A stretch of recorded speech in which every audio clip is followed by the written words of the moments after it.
Welcome to VSBM channel. VSBM channel subscribe பண்ணாதவங்க subscribe பண்ணிக்கோங்க. கூடவே இருக்கிற பெல் பட்டனை கிளிக் பண்ணிக்கோங்க.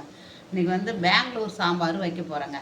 பெங்களூர் சாம்பார் நான் ஒரு வேலையாக போயிருந்தேன் பெங்களூருக்கு. அங்கே எங்கள் சொந்தக்காரர் இருக்காங்க. அவங்க வந்து இந்த சாம்பார் வந்து இந்த மாதிரி வேறு ஒரு மாதிரியாக வைக்கிறாங்க. அப்போது நான் பார்க்குறேன், என்ன இந்த மாதிரி வைக்கிறாங்க, எப்படி இருக்கும் அந்த சாம்பார்னு. ஆனால் சாப்பிடும்போது அவ்வளோ டேஸ்ட்டாக இருந்தது அந்த சாம்பார். அந்த சாம்பார் தான் நான் இப்போ வைக்கிறேன். நீங்கள் பாருங்கள், இதே மாதிரி நீங்களும் வைங்க. இப்போது பருப்பு ஏற்கனவே வேக வச்சுருக்கிறேன். ஒரு கிளாஸ் தண்ணி ஊற்றிக்கிறேன். இப்போ அதில் ஊற்றிறேன் பருப்பை.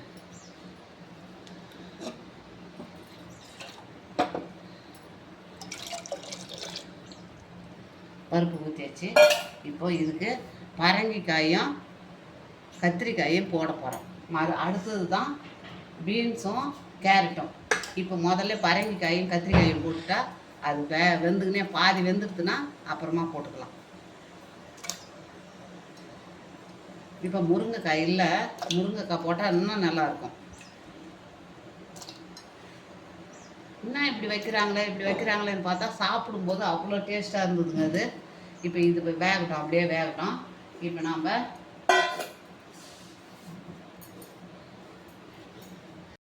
மாட்டில் கொதிக்கிட்டோம், வேகட்டும் அந்த காய்.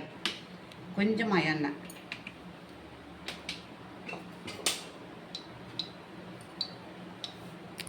இப்போ இதில் ஒரு துண்டு பெருங்காயம், சின்ன துண்டு, ஒரு துண்டு.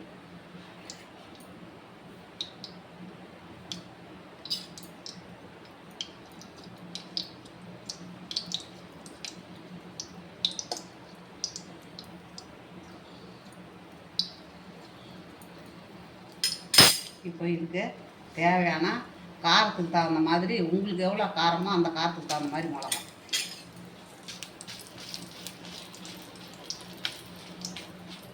நீங்கள் கூட்டி போட்டாலும் குறைச்சி போட்டாலும் அது உங்கள் இஷ்டம்.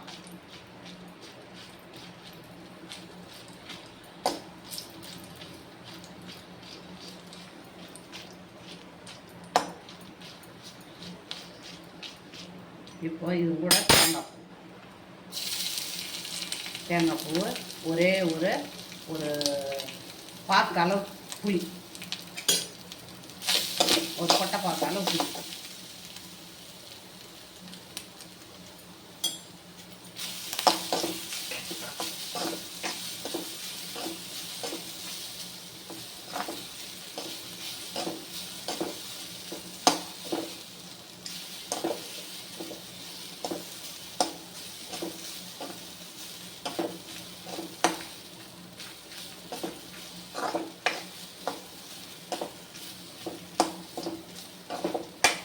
இது இப்படியே ஆறட்டும். அப்புறமா அரைச்சி ஊற்றும் போது நான் காமிக்கிறேன். இப்போ இதெல்லாம் தாளிப்போம். இப்போ இந்த காய் அத்தனையும் வெந்து போச்சு. பீன்ஸு, கேரட்டு, கத்திரிக்காய், பரங்கிக்காய் எல்லாமே நல்லா வெந்து போச்சு. பாதி 50% பரங்கிக்காயும் கத்திரிக்காயும் வெந்த பிறகு தான் பீன்ஸும் கேரட்டும் போடணும். இப்போ நம்ம அரைச்சி வந்தோம் இல்லையா, வதக்கணும் பாரு, அதை போட்டுக்கலாம்.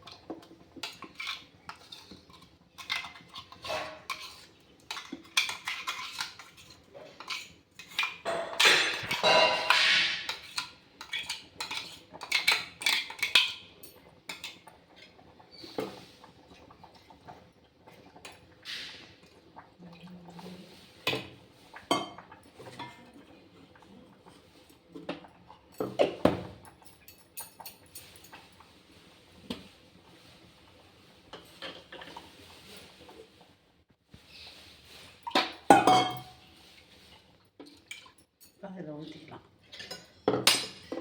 கொதிக்கிட்டோம். அதுக்குள்ளே நம்ம அந்த தாளிப்பை ரெடி பண்ணிக்கலாம்.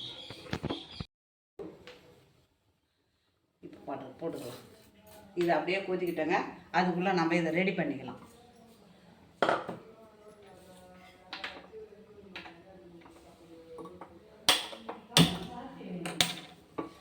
இப்போ இதில் எண்ணெய் ஊற்றிக்கலாம். கடுகு, வெங்காயம், கறிவேப்பிலை, அவ்வளோ மட்டும்தான், வேறு எதுவுமே கிடையாது.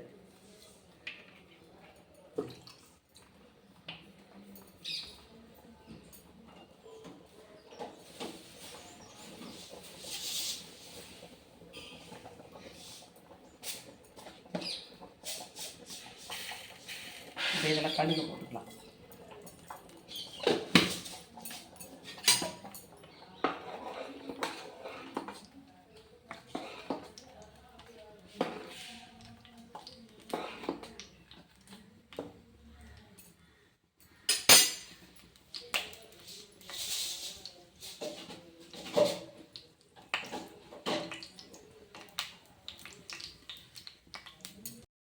புரியுது. நம்ம அந்த வெங்காயத்தை போட்டுக்கலாம். வெங்காயம் கலர் மாறணும்.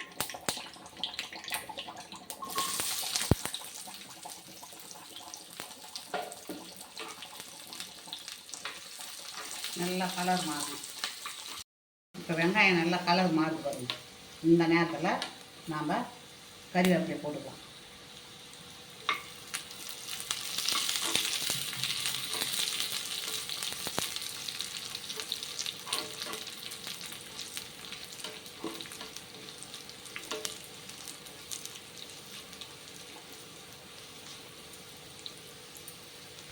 நல்லா இந்த மாதிரி மாறணும் வெங்காயம். இப்போ இதில் போட்டுக்கலாம்.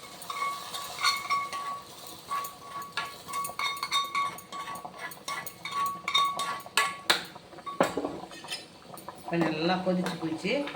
நம்ம இதோட அடுப்பை நிறுத்திக்கலாம். இப்போ இது மேலே கொத்தமல்லி தழை.